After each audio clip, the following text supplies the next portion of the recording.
Ya, sementara itu Menteri Sosial RI Saifullah Yusuf atau Gus Ipul menyatakan bantuan sosial atau bansos untuk masyarakat tak akan terdampak kebijakan efisiensi anggaran yang diinstruksikan oleh Presiden Prabowo Subianto. Penyaluran bansos saat ini sudah berjalan sesuai rencana tanpa ada potongan dana. Namun jika ditemukan data yang error, maka nanti akan ada pengurangan penerima bansos.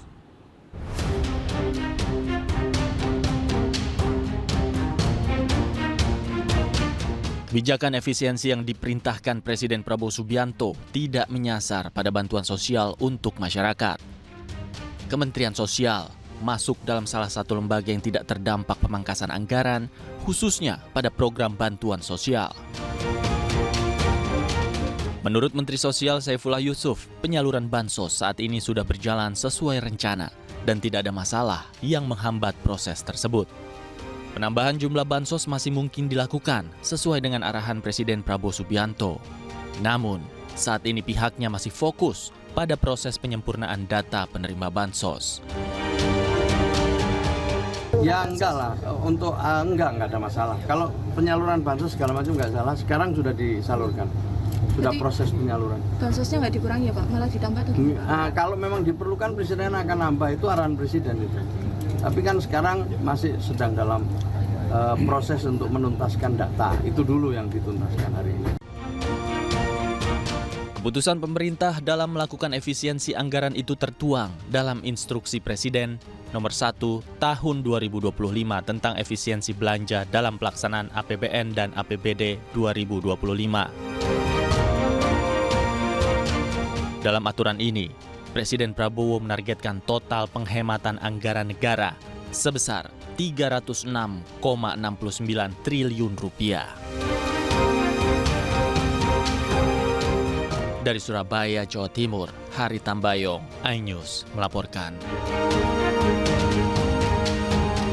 Pemirsa, usai pertemuan bilateral Rabu siang di Istana Bogor, Presiden Turki Recep Tayyip Erdogan kembali ke Turki pada Rabu sore. Ya, Presiden Prabowo mengantar langsung ke pulangan Erdogan. Presiden Turki Recep Tayyip Erdogan dan istri bertolak meninggalkan Indonesia melalui Lanut Halim Perdana Kusuma, Jakarta sekitar pukul 18.20 waktu Indonesia bagian Barat. Pulangan Erdogan turut diantar Presiden Prabowo Subianto. Dan pertemuan Erdogan dan Prabowo Rabu kemarin ini menghasilkan 13 memorandum kerjasama di berbagai bidang antara dua negara, mulai dari ekonomi, pertahanan, hingga komunikasi. Selain itu, pemirsa, kedua negara juga membahas terkait Palestina. Prabowo menegaskan solusi dua negara merupakan jalan mengakhiri kekerasan Israel di Gaza.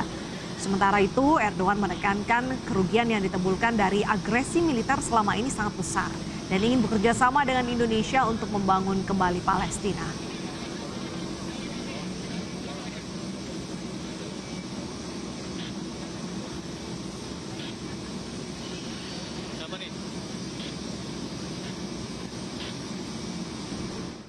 Sementara itu, pemirsa, dalam pertemuan bilateral Indonesia-Turki kali ini, sejumlah perjanjian kerjasama bilateral telah ditandatangani. Salah satunya adalah perjanjian di bidang perdagangan. Ya, Presiden Prabowo berharap sektor perdagangan tersebut bisa membantu perekonomian Indonesia dan Turki. Dan pemirsa, tentunya informasi ini sekaligus menutup jumpa kita dalam iNews Today hari ini. Cuplikan tayangan berita iNews dapat Anda saksikan di kanal YouTube @official_iNews. Dan setelah ini Anda bisa langsung menyaksikan iNews yang bersama rekan kami Fazila Hairunisa dan Prisa Sambodato. Saya Bernadetta Ginting. Dan saya Togi Sinaga, pamit undur diri, selamat beraktivitas, sampai jumpa besok di jam sama. Bye-bye.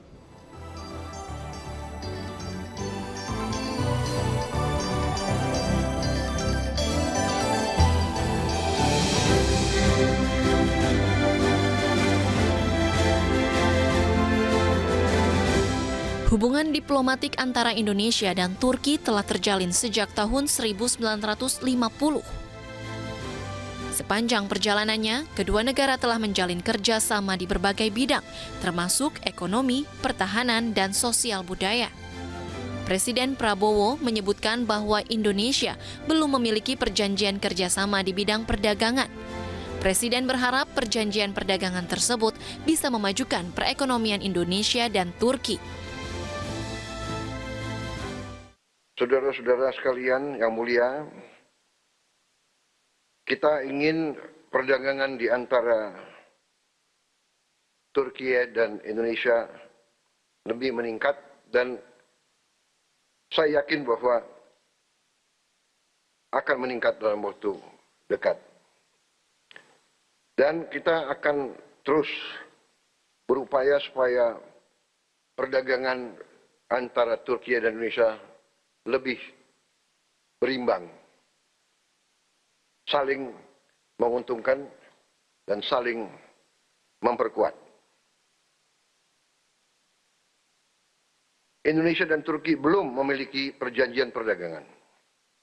Karena itu, marilah kita segera selesaikan perjanjian perdagangan kita, SEPA, untuk memperkuat ekonomi kita masing-masing. Saya juga memohon supaya perdagangan kita masing-masing bisa saling menguntungkan. Saat ini biaya masuk bagi barang-barang kita masih cukup tinggi, tapi saya percaya nanti di antara Menteri Perdagangan hal-hal ini bisa kita selesaikan. Kunjungan ini diharapkan dapat semakin memperkuat hubungan bilateral antara Indonesia dan Turki serta mendorong kerjasama yang lebih erat di berbagai bidang strategis.